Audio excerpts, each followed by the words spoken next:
तो आ गए आप। आ गए हो तो चैनल को सब्सक्राइब कर लेना, वीडियो अच्छी लगे तो लाइक और शेयर कर देना, और हाँ, बेल आइकन जरूर दबा देना ताकि आपको नई वीडियोस की नोटिफिकेशन मिलती रहे। स्टोरी एनिमेजिया, कहानियों की नगरी।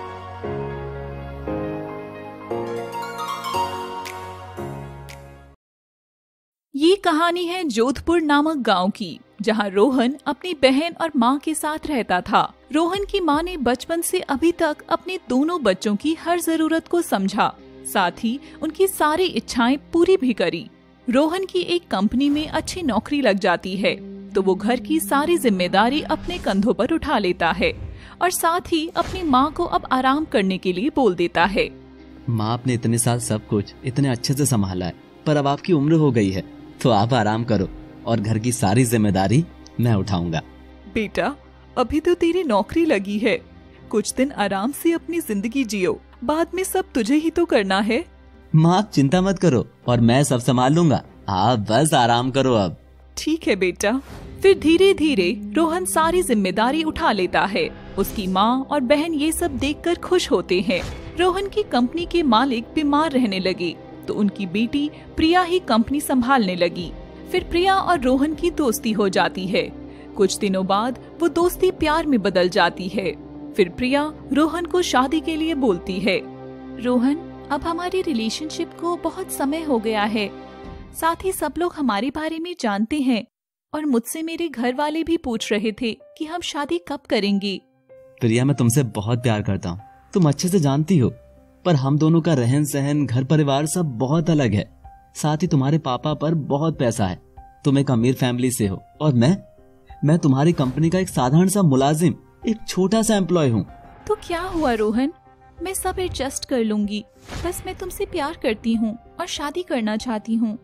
फिर रोहन भी अपने घर वालों को प्रिया के बारे में बता देता है, तो उसकी माँ कहती है, बेटा, तेरी खुशी में ही हमारी खुशी है, तुम जिससे शादी करना चाहते हो कर सकते हो। कुछ दिनों बाद रोहन और प्रिया की शादी हो जाती है। पहले तो प्रिया सब घर वालों और रोहन से बहुत प्यार करती है, अपनी ननद और सास की बहुत सेवा करती है, पर कुछ दिनों बाद उसका रवैया बदल जाता है और वो छोटी छोटी बातों पर रोहन से लड़ाई करना शुरू कर देती है। एक दिन दोनों की लड़ाई बहुत बढ़ जाती है, तो रोहन गुस्से में प्रिया को धक्का दे देता है। फिर प्रिया उससे कहती है, रोहन, मुझसे गलती हो गई जो तुम जैसे छोटे इंसान से शादी कर ली। इतने अमीर लोगों के रिश्ते आ रहे थे मुझे, पर मैं ही प्यार में अंधी हो गई थी। अगर तुम मुझसे लड़ाई करोगे तो मैं तुम्हें और तुम्हारे घर वालों को जेल भिजवा दूंगी। ये क्या बोल रही हो तुम प्रिया? हम दोनों की लड़ाई में तुम मेरे घर वालों को लेकर क्यों आ रही हो बीच में? क्यों ना लाऊं उन लोगों को बीच में? अगर हम दोनों अलग रहते तो इतनी लड़ाई नहीं होती हमारी, पर तुम्हें तो अपनी माँ की सेवा करनी है, अपने सारे पैसे अपनी उस काली बहन की शादी में लगाने हैं। तुमसे तो बात करना ही गलत है प्रिया, मैं जा रहा हूँ, मुझे और लड़ाई नहीं करनी तुमसे। अगले दिन से प्रिया अपनी ननद को परेशान करना शुरू कर देती है, उसे उल्टा सीधा बोलती है, जिसे सुनकर उसकी ननद बहुत रोती है। एक दिन तो प्रिया ने हद ही कर दी। वो अपनी ननद को कहती है, पता नहीं लोग बाग को जरा सी भी शर्म नहीं आती, इतनी उम्र हो रही है पर मजाल है कि कुछ काम कर ले, बस अपने भाई के पैसों पर ऐश करनी है। हराम का आ रहा है ना भाई के पास, जो पेट झाड़ देगा और पैसों की बारिश हो जाएगी। इससे अच्छा कहीं जाकर मर जाए, कम से कम कुछ बोझ तो कम होगा हम लोगों का। प्रिया की ननद ये सब सुनकर बहुत रोती है। तब उसकी माँ उसे समझाती है, बेटी, तुझे पता है ना, तेरी भाभी थोड़ी बड़बोली है, उसका कहने का ये मतलब नहीं होगा जो तुझे लगा। वो दिल की बहुत अच्छी है, तू परेशान मत हो। प्रिया अपने मायके की रुतबे और पैसे में इतनी घमंडी हो चुकी थी कि उसको अपना बिखरता घर भी दिखाई नहीं दे रहा था। फिर प्रिया के भाई की शादी होने वाली थी, तो वो रोहन को कहती है, रोहन, मुझे कुछ पैसे चाहिए, मेरे भाई की शादी है। ठीक है, मैं दे दूंगा। वैसे कितने पैसे चाहिए तुमको? कम से कम 1 लाख। ये क्या बोल रही हो तुम प्रिया? अब तुम्हारा स्टेटस बदल गया है, अपने घर के हालात के हिसाब से खर्च किया करो। मैं तुम्हें इतने पैसे नहीं दे सकता। मुझे नहीं पता, मुझे पैसे चाहिए। तुमने मुझसे शादी इसलिए नहीं की कि तुम मुझे तंग कर सको। अपनी माँ और बहन के शौक पूरे करने के लिए तुम्हारे पास पैसे हैं, बस मेरे लिए नहीं है। वो लोग तुम्हारी तरह फालतू खर्च नहीं करते हैं। क्या कहना चाहते हो तुम? मैं फालतू खर्च करती हूँ?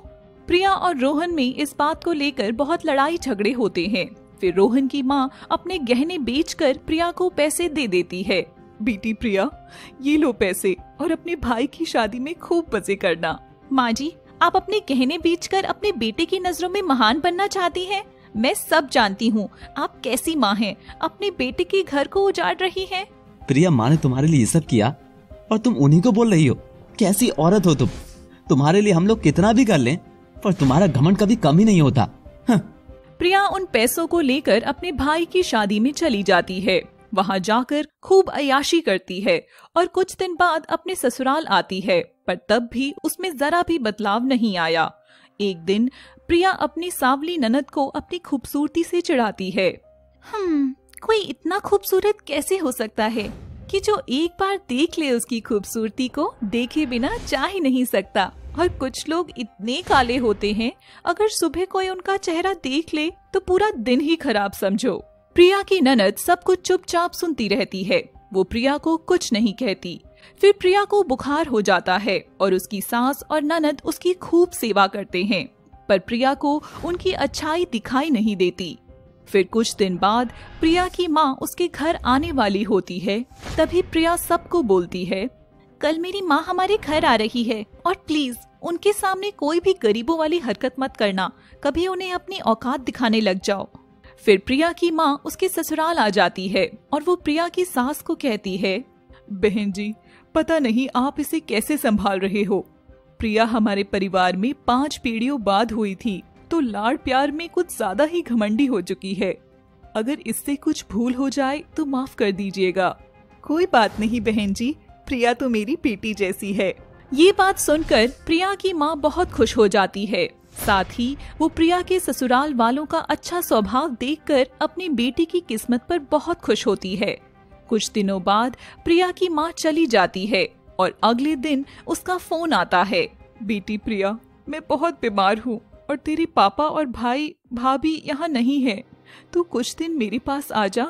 माँ, मुझे कुछ काम है, मैं नहीं आ सकती, पर आप अपना ध्यान रखिए। ये कहकर प्रिया फोन काट देती है। प्रिया अपने दोस्तों के साथ पार्टी का प्लान बना चुकी थी, इसलिए उसने अपनी माँ को मना कर दिया, पर ये बात उसकी सास सुन लेती है और वो प्रिया को बिना बताए अपनी बेटी के साथ प्रिया के घर चली जाती है। साथ ही कुछ दिन उसकी माँ की खूब सेवा करती है, जिससे वो जल्दी ही ठीक हो जाती है।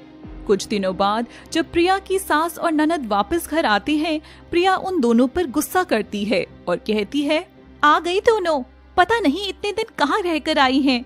मेरी माँ इतनी बीमार थी, मैं वहाँ तक नहीं गई और दोनों माँ बेटी को अय्याशी करने से फुर्सत नहीं है। पता नहीं इतने दिन कहाँ मुँह काला किया होगा। हे भगवान, अब मैं क्या करूँ, मैं कहाँ फंस गई। तभी पीछे से प्रिया की माँ आ जाती है और प्रिया की ये बातें सुनकर उसे बहुत तेज थप्पड़ मारती है। जो काम तुझे करना चाहिए था वो काम तेरी सास और ननद ने किया।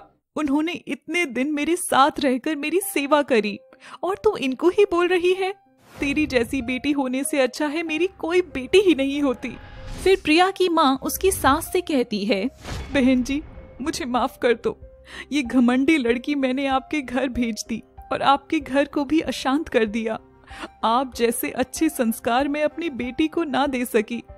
नहीं नहीं, आप ऐसा क्यों बोल रही हैं बहन जी? प्रिया बहुत अच्छी है, बस अभी गुस्से में है और ये मेरी बहू नहीं बेटी है, इसकी बात का क्या बुरा मानना। अपनी सास की ये सब बातें सुनकर प्रिया को अपने किए पर बहुत पछतावा होता है। फिर वो एक अच्छी बहू बनकर अपने पति और सास की सेवा करती है। साथ ही अपनी ननद की शादी भी बहुत धूमधाम से करती है। चैनल को सब्सक्राइब कर लेना, वीडियो अच्छी लगे तो लाइक और शेयर कर देना और हाँ, बेल आइकन जरूर दबा देना ताकि आपको नई वीडियोस की नोटिफिकेशन मिलती रहे।